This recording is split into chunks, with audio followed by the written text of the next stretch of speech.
I also was just so excited about all my friends and what they were doing. And I just really wanted to make a foundation where they could stand on and show their work.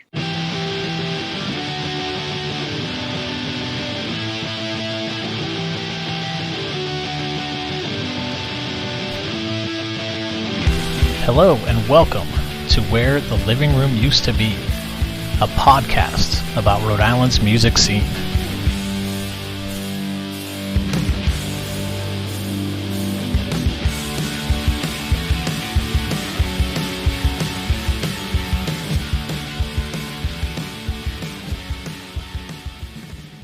Hey everyone, it's James.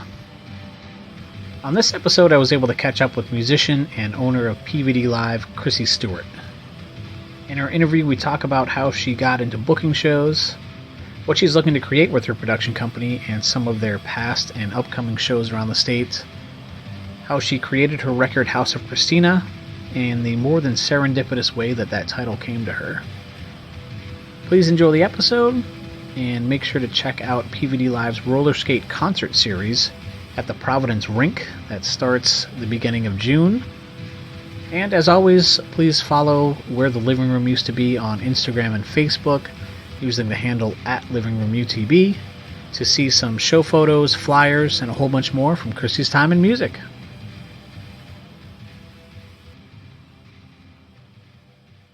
Chrissy, thank you for hopping on the podcast with me. I'm a legit fan of everything that you do, so this is really cool to get to learn more about you. Pleasure to be here. Thank you for having me. To kind of set the stage a bit, can you talk a little bit about where you grew up and what drew you to music? I guess I'll start from the beginning. My parents were missionaries. My brother and I were both born in Thessaloniki, Greece, but my main roots are where my family's from West Springfield, Massachusetts, kind of Northampton area. Mm-hmm. And then my father was a pastor of a church, so that led us to Dighton, Rehoboth, Massachusetts, where I grew up for most of my life. Around 6, but that's about 20 minutes east of Providence. So that's kind of where my stomping grounds began. And it was a nice, sweet spot to grow up because we often went out to Providence and Boston, and we're always going to different shows. That was like a big part of me growing up. I wasn't really a kid that went to the mall on the weekends. I went to VFW shows and living room shows and ICC shows in Alston, and nice. That was a big part of it. Yeah. So what bands were you seeing back then? Like what were you into? Were you like into particular bands that you were, or just part of the scene? You know. I grew up in the hardcore punk, Vanna, Therefore I Am, The Cadence. Yeah. The Falling, which is Rachel Jorgensen, who. Still a good friend of mine. Receiving Into Sirens. Yeah, nice. Yeah. So that was a big. Yeah, I mean that was just. I'm so fortunate to have had that upbringing. Vanna was the first band I went on tour with. That kind of showed me a lot. Being friends with all of them, in business and. Being there, the day they got signed for Epitaph, like all those little moments was pretty to be a part of. That's cool. And who introduced you to music in general? Like, was music around in the home or? I guess like the early introduction would be, my father was a pastor of a church. So, gospel music was my first introduction. And then being brought to my first show around like 14, 15, and hearing all of those, like the punk scene and all that was just, that opened the world up to it. Okay. Was it just friends in school? I mean, that's what it was for me. Like I just had some friends around, like 14, we went to this place, the Espresso Bar in Worcester. And it was just, I went to every show every weekend there basically, but that's where I was seeing like, Dropkick Murphys before they were huge, playing these 150 cap rooms or whatever. So, but that introduced me to everything.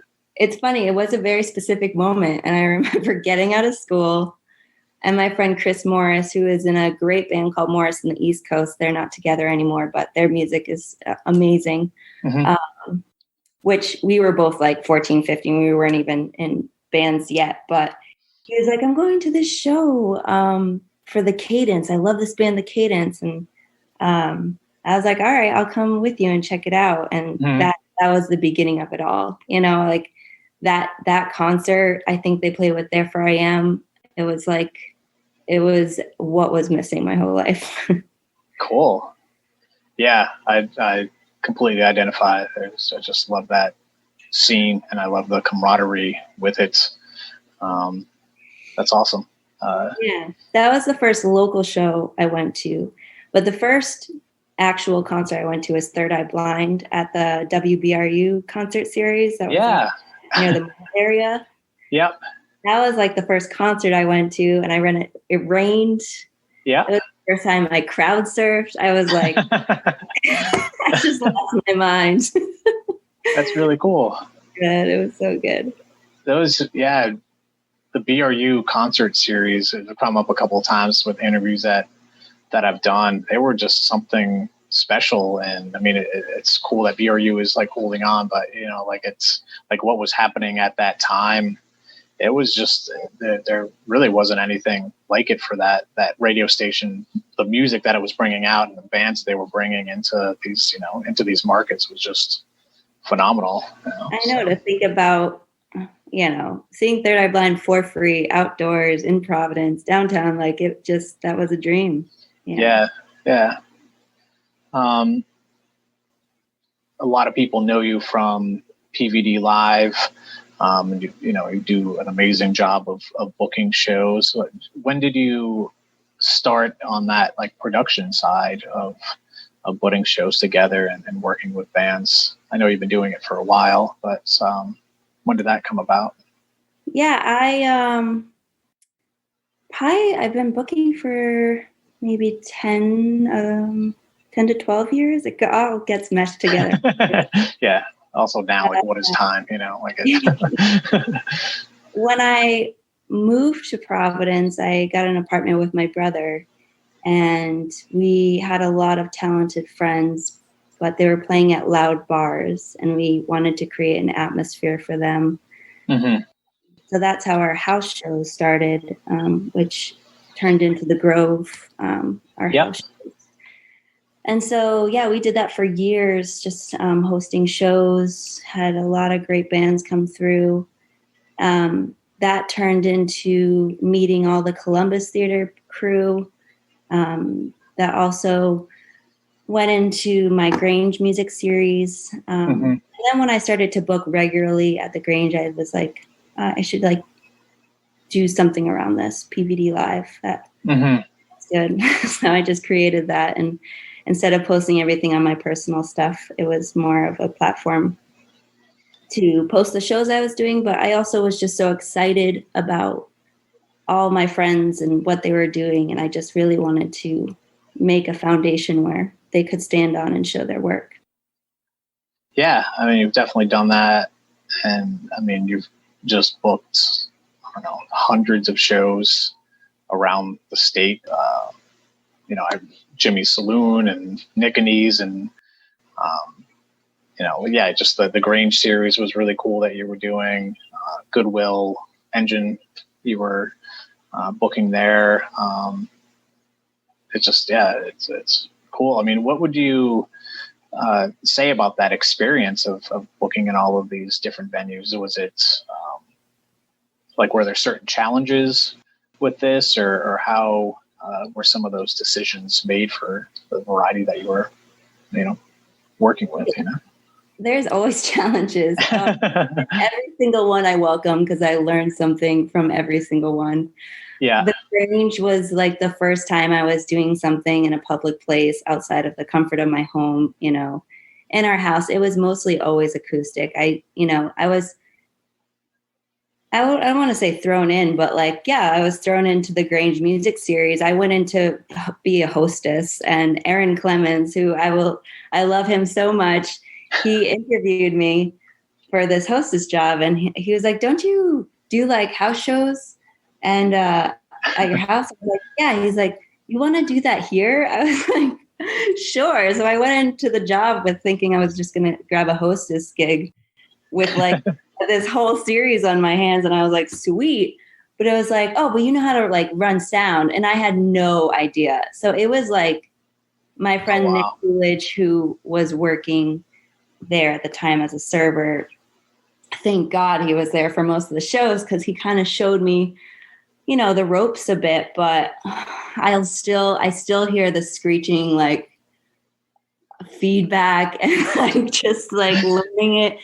And like sometimes like, oh my goodness, it was crazy learning that during the series and not having any backup with that. And I love every single musician there that was so patient with me. But that was one piece of advice that I got during that was like, it's got to get bad before it gets good. It's like, it's got to, you got to make the mistakes. You got to, like, these moments are super stressful, but you're going to laugh about them. How I'm laughing about them now, it's like, so there's always those challenges, but when it's bad, it will get good, because you're smoothing it out.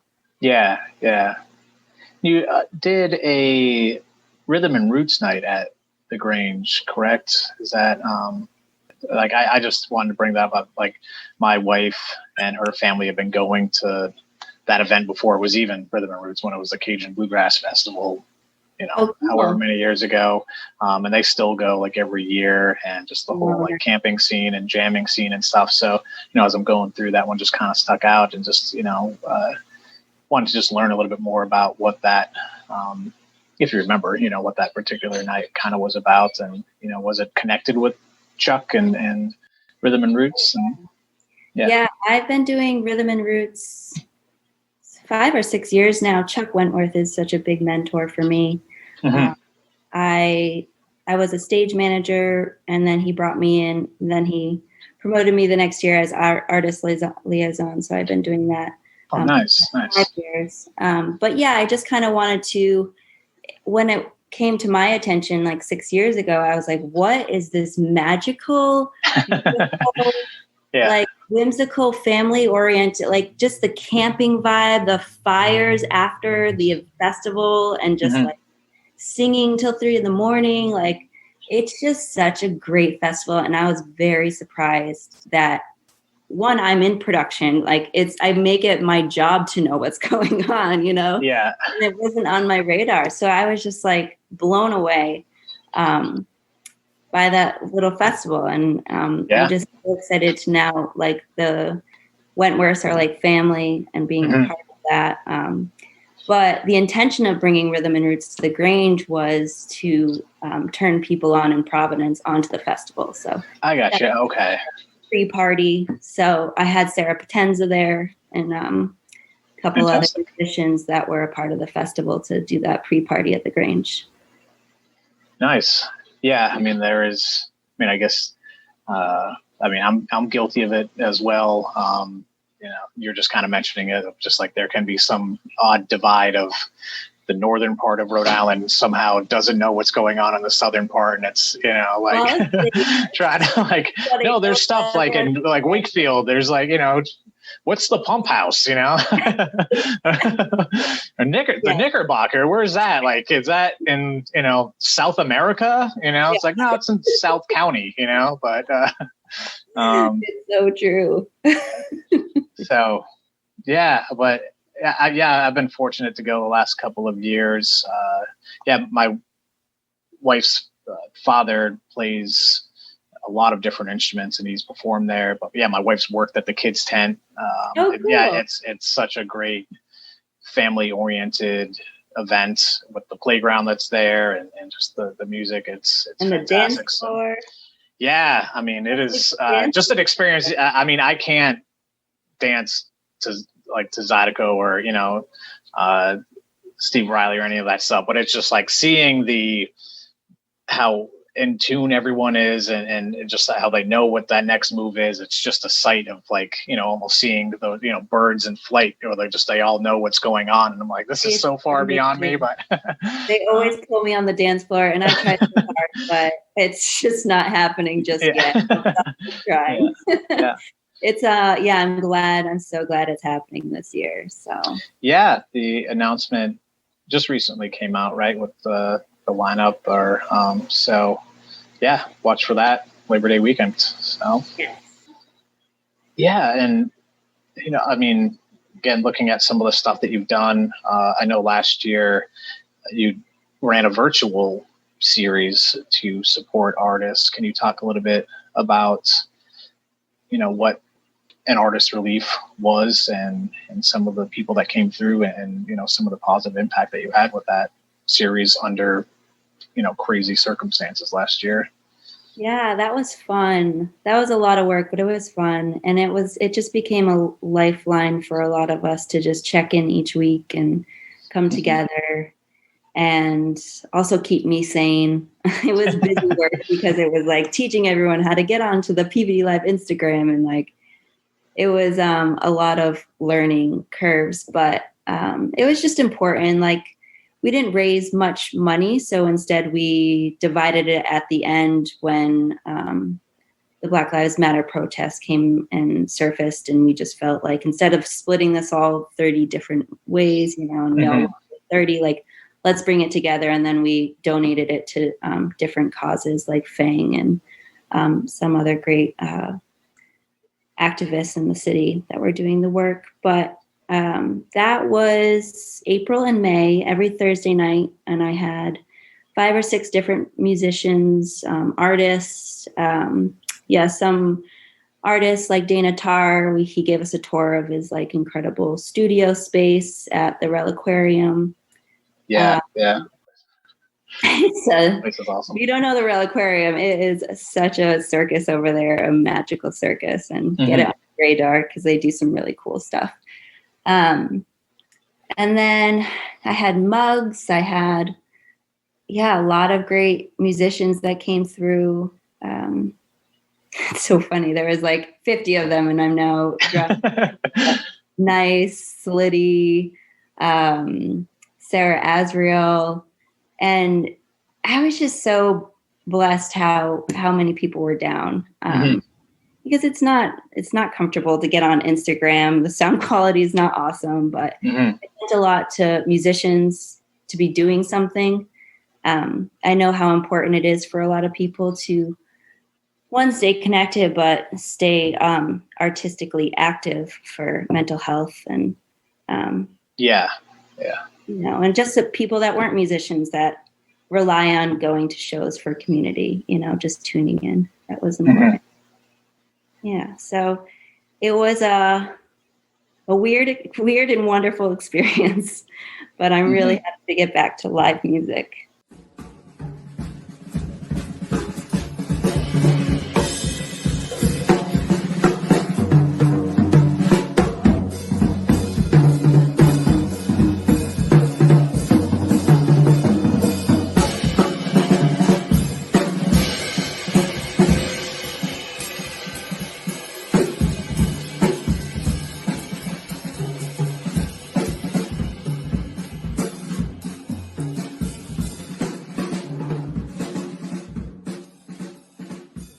You've been booking outdoor shows at Industrious Spirits Company in Providence.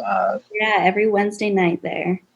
Yeah. How did you connect with that particular venue? Because had they been doing shows prior to when you started bringing them in? I may be wrong with that, but it just seems like it's a new spot, so. Yeah, it is like very new. They actually opened, I think, March or April. When it started happening, or maybe around that time. But Manya was looking for someone to bring some music into the place, and I was connected with her by my friend Grace Goodrich, who is also another local musician. And so Manya and I met, and I'm just so grateful that came to be, because I really just didn't know how like, because I was booking at Goodwill Engine Company before the pandemic hit, and that was indoors, and I knew indoors was kind of out of the question for the foreseeable future. So I mean, I couldn't ask for a better venue than ISCO. It has incredible like covering of beautiful wood. They have hanging white lights, covered from the rain. And all the tables are spaced out. It's a cool stage area. It's perfect. Yeah. Yeah. It seems like you brought some great bands in there. And is that going to continue on for the foreseeable future? Yeah, they brought me back this summer, and there isn't really. We're going to do it again till it gets cold out, probably till November, December. Probably take December and January off again, and probably start again in spring and April.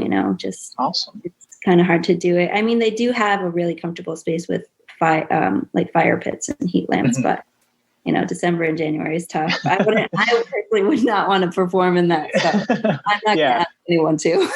Yeah.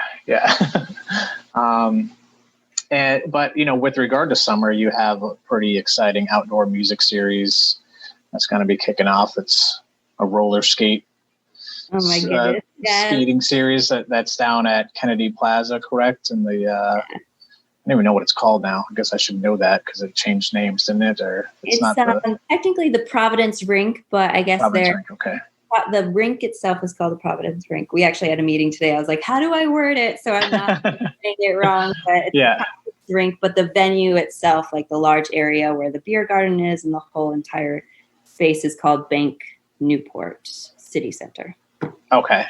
Yeah. Yeah. Can you talk about that series and, who brought you into that? And, I just had a vision to do some sort of like roller dance party outdoors. Brett, he runs Conscious Club, which is another live music production company in the city. Shared that vision, and we were both like, well, let's come together. Let's figure out how we can get funding for this. He coordinated a meeting with the Providence Rink Center, and we went into the meeting thinking like, all right, how are we going to pull this off? Like thinking we'd have to rent out the rink, and we were saying maybe it will just be a one-time thing, party, collaborate on that. And then going at the end of the meeting, it was just like, the proposal turned itself on its head. And he was like, well, I need booking for Thursday and Friday, for the whole season for our series. And we're like, what? This is like an ideal meeting. Like we thought we were going to here's the keys, and rent out the venue. And it was, so they hired us as their promoters for, so I'm doing all of the Thursday nights, and Conscious Club is doing all of the Friday nights for June, July, August, and then I think a couple dates in September. Nice. Yeah, so we kicked that off on Thursday the 3rd with Boo City. And then we've got Low Key on the 10th, which is like a collection of 6 different DJs. On the 17th, we got DJ Ness and Joe Bruce. Do you know Joe Bruce? I do, yeah. Yeah, he's so good. I love that kid. Yeah. And the 24th, I actually have a residency with the Funky Autocrats every last Thursday of the month. Oh, hell yeah. That's awesome. Like, I can't just book you guys once. I got to. Yeah. Oh, that's cool. So that really worked out. Yeah. And what time are the shows? And is it is there an admission to the shows, or is it funded? And how is that? Like, do people need tickets that they need to get? Yeah, the rink itself is open 5 to 10. Entertainment is 6 to 9:30. And then it's $7 entry, and then it's $7 to rent roller skates. Cool. Yeah, and they have Trinity has a beer garden over there. There's food trucks, and it's going to be a good time. That sounds awesome. And are the tickets at the door, or will people need to like make reservations for them prior? You can get them on the door at the door, but I would advise getting them prior at the providencerink.com website. Okay. Yeah. Cool. That sounds like a super fun time. Yeah. But yeah, I mean, I want to talk about your own music as well. Your album House of Christina is fantastic, and I just would like to learn a little bit more about that, because even just doing some research for our discussion here, I remember reading that it came even as a bit of a surprise to some people around you, like friends and family, that you're going to do this. That it's not like you've been surrounded by music, you've been booking bands for a long time, but just the like getting behind the mic and performing kind of even caught some people by surprise. Is that correct? Yeah. My mom said it was funny. She's like, I didn't even know you sang. Oh, really? I didn't know it was like that deep, but wow. Okay. A couple of years when I started to I think it was just one day I was like, I'm going to book myself. And everyone was like, what? I'm like, I'm going to book my own show. They're like, okay, and I knew it was time, and it was a time, it was years that I've had it within me. Was very shy, stage fright about that, and had a couple friends that believed in me and pushed me to that point. So, okay. Like, how long had you been writing before you performed? I wrote Preacher's Daughter, which is on the album, maybe 8 years ago. That was my first song. Okay. And I kept that in my pocket for a really long time. Mm-hmm. And then I played my first show about 3 years ago, I think now. 3 or 4 Okay. years. Yeah. And then just really went slow from there, took my time. And I think what kind of catapulted it was when I was on tour with Lucinda Williams. And when I got home, I was just so inspired. And that's when I got home in September, and I text my friend, who I haven't even talked to in forever. We weren't even really close friends at the time. It was someone that I booked a lot, was Jonah Tolchin. Okay. And I just texted him, and I was like, I want to write songs. Will you want to write songs with me? And just did a ton of different writing sessions at Dragonline in Jamestown. And that, we did some we took our time. We took 2 years in pre-production, writing out songs. And yeah. What was that process like for you? Were you just focused on the lyrics and then trying to set music to that? Is that, So how it comes to me is lyrics with rhythm. And so I'll acapella and kind of explain what the sound, and then Jonah and I just have a very easy writing ability together. We would write songs in 10, 20 minutes. And I didn't really have to communicate much. He just kind of knew where I was going with it. So I was grateful for that. So that was most of my writing experience with House of Christina. Yeah. Okay. And how did you pull in the other musicians, or when did you pull in the other musicians? Were they kind of brought in more just for the recording process, or were they part of the writing, Yeah, it was mostly Jonah and I for the whole writing process. And then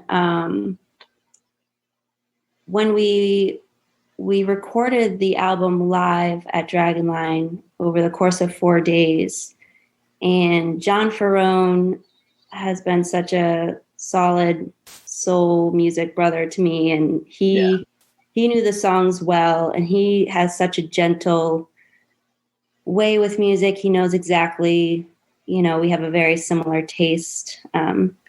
So when a lot of the songs, it was, they were, I would say 70% done. And then we didn't practice or anything. We just brought in John Ferrone on drums, Matt Murphy on bass, and then Nick Coolidge, who did the engineering.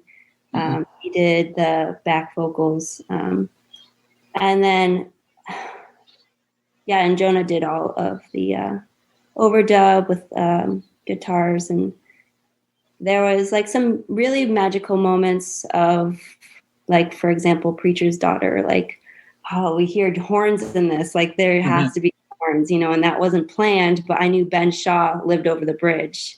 Yeah. And I was like, call him up. Come over here into Jamestown? And like, he's like, sure. And he like listed off 20 different horns that he had at his house. He's like, what do you need? What do you want? And I'm just like, you are amazing. And he came, and if you hear that, he has I think it's baritone and sax, and, and he made it sound very like Tom Waitsy, which was cool. You could find her doing mime on the street. Started living in a world called greed. A man with no love for cash or gold, just the love of what the Lord had told. Ba ba da da da da da da da. Ba ba da da da da da da. Ba ba da da da da da da.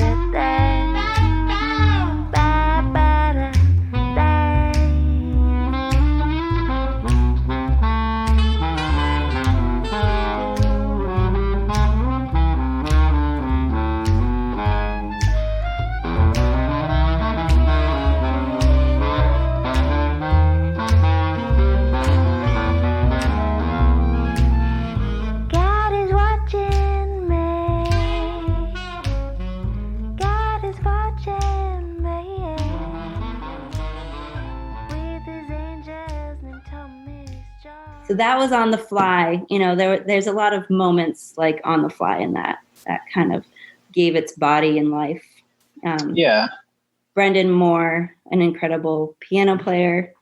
That was also, he's South County, so we're like, could you come by and add this, you know? So, awesome. Yeah. Yeah. Can you talk about some of the, like, well, I guess both musical, like sound influences to the record that you were pulling from, and then I'd also like to hear you kind of just talk about like the lyrical influences. Like, what were there certain things that you were looking to get across with this particular record, certain messages or anything like that? I think a very big influence for me in the beginning when getting into singing was Fiona Apple years ago. You know, she kind of blew my mind with lyrics, like in her way of singing, and of course Norah Jones, like these pivotal musicians showing me that you don't have to hit high notes, you can stay low and it can still sound so beautiful when you sing to your register. So those are two very big influences. I listened to a lot of Me Bubba. Really like them when I was kind of that was actually like my mantra music when I was very anxious around the album and recording it. They're so soothing really? to listen to. Yeah. But if I was trying to go for a specific town, it's just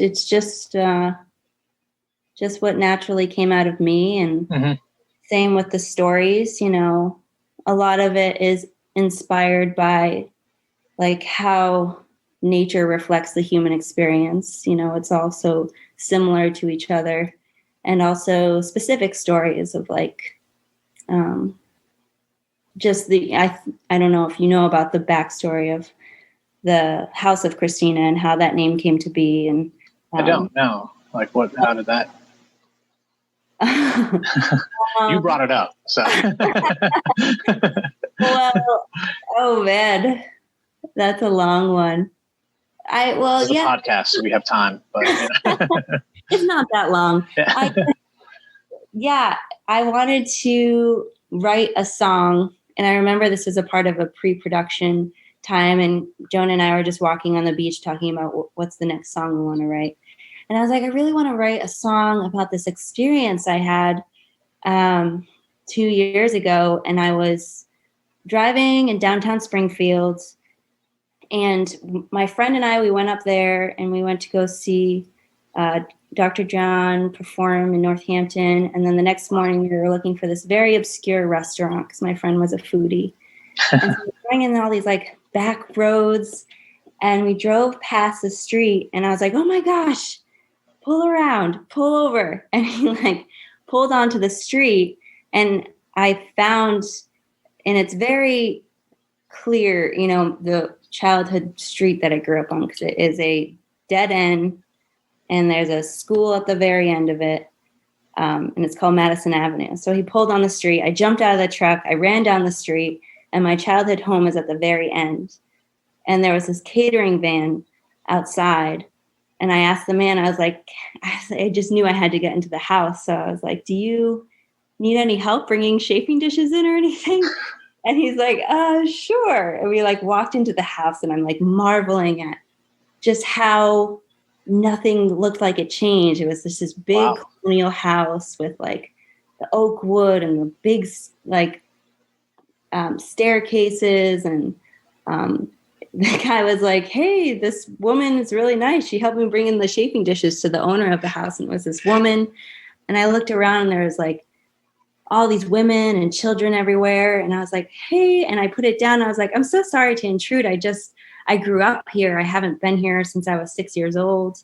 When we came back from Greece, we moved back to West Springfield till I was 6. And then that's when we went to Dighton. She's like, oh my goodness, that's so cool. I own it now. It's now transitional housing for women and children. It's called Christina's House. And I was like, that's my name. Wow. And it was just it was just one of those moments in life. It was just where you were in the stream. I don't know if it's just a beautiful moment. And we lived in the attic. And a lot of our friends, part of my dad's church, lived on the second floor and the first floor. And I was like, do you mind if I, go up to the attic? And she's like, yeah, of course. And one of the women that lived there, she walked me up and went up to the attic, and, all these memories were flooding back. And there was like some kids living up there and my old kitchen area. And then we walked down the long hallway, and I like went into my parents' bedroom, and I just started crying because that was like the last place I had memories with my dad, because he passed away when I was 9. So it was like, oh, okay.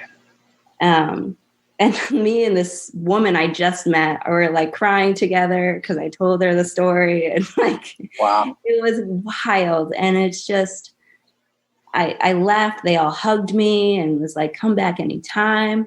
And then I walked back to my friend's truck, and he's like, where did you just go? And I'm just like crying. He's like, you just never know with you, Chrissy.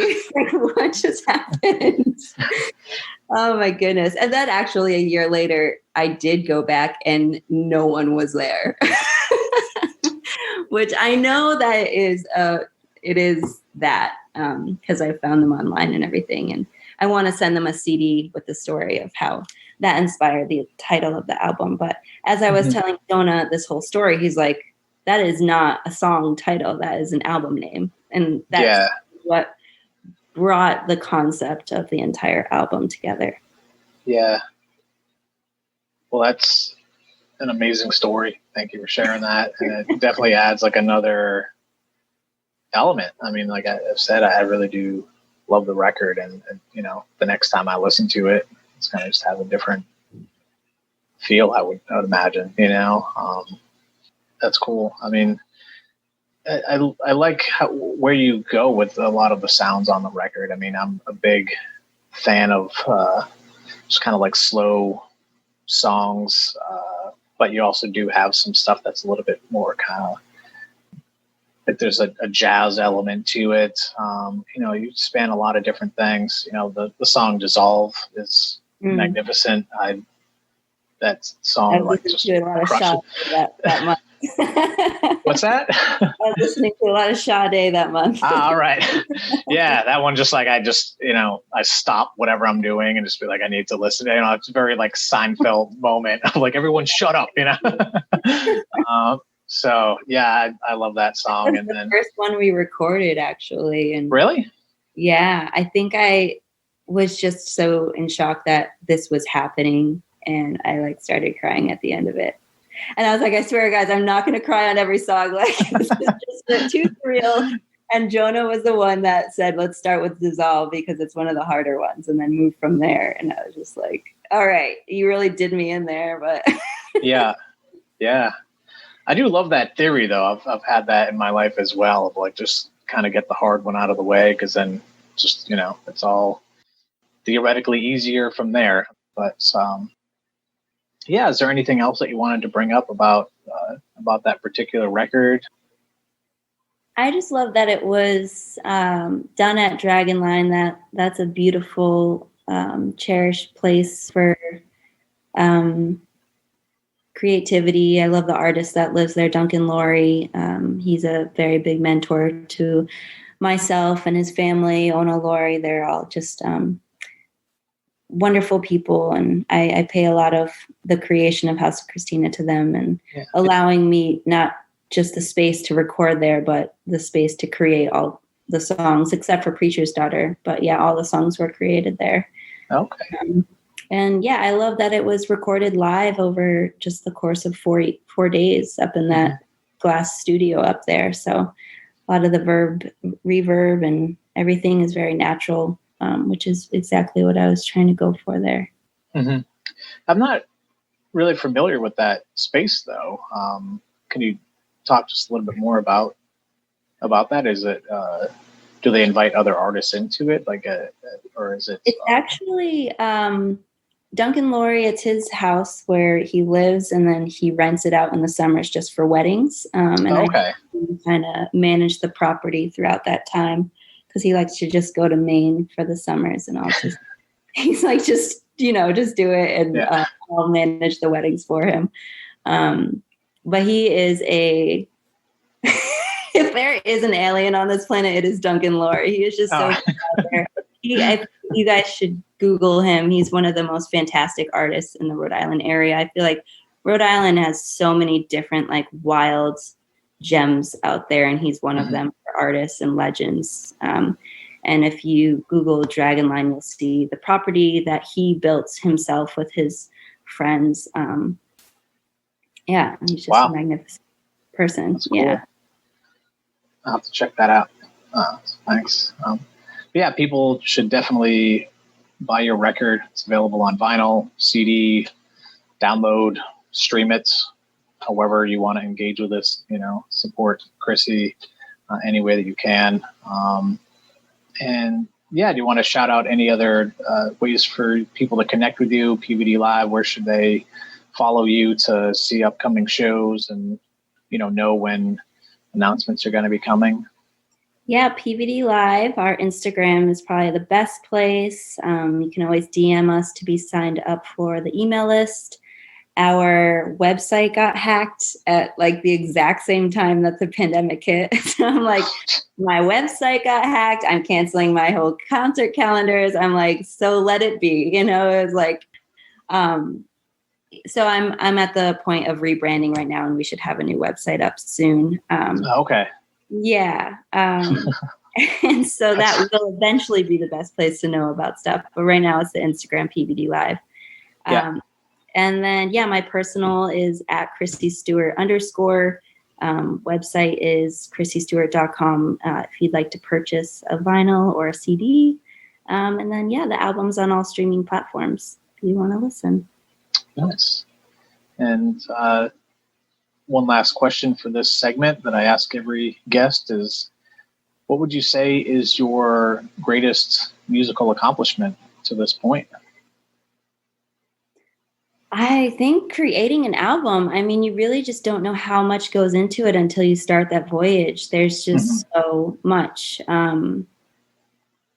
Just from the beginning writing portion, that's the fun part. And then you get into vinyl production and CDs and promotion and, like press. And there's just much into it. And I have so much respect for anyone that does that.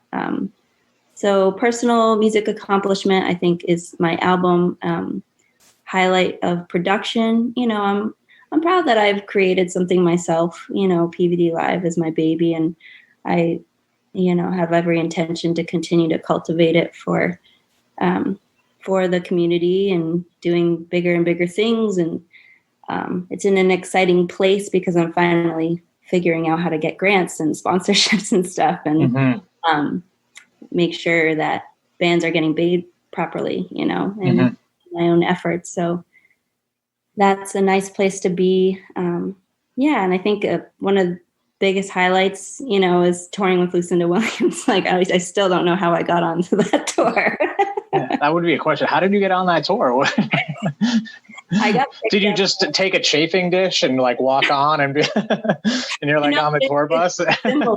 It is very similar. I was working at a festival, Highwater Festival in South Carolina, and their tour manager, I did him a solid because they didn't have a merch person that night. So I helped him with his merch that night. And then at the end of the night, he was just like, we need someone, we need a production manager for our June tour, like June for the rest of the summer. Do you want to come with us? I was like, okay. So like the next month I was just on tour with them. It was so crazy. Yeah. But I learned so much from that whole crew. It was myself, I think it was 27, 28th time. And then everyone was between 50 and 60, So I was just like around so many people that have had so many experiences. So I just absorbed every moment. And very fortunate for that experience. Yeah. Well, Chrissy, you're amazing. You're an inspiration, and I appreciate you taking the time to talk and share these stories. Thanks. Yeah, it's nice to relive them a little. Yeah. I've been taking all of my time without a worry in mind. The dream is in front of me, but I try to stay here. My feet are planted. All we've got is now.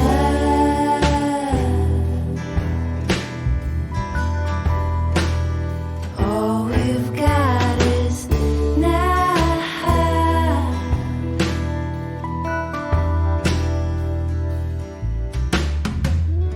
Make sure you look up. Make sure you look down. You could be missing what's all around. Learn from a child's mind where the light shines. Don't get left behind, 'cause all we've got is now.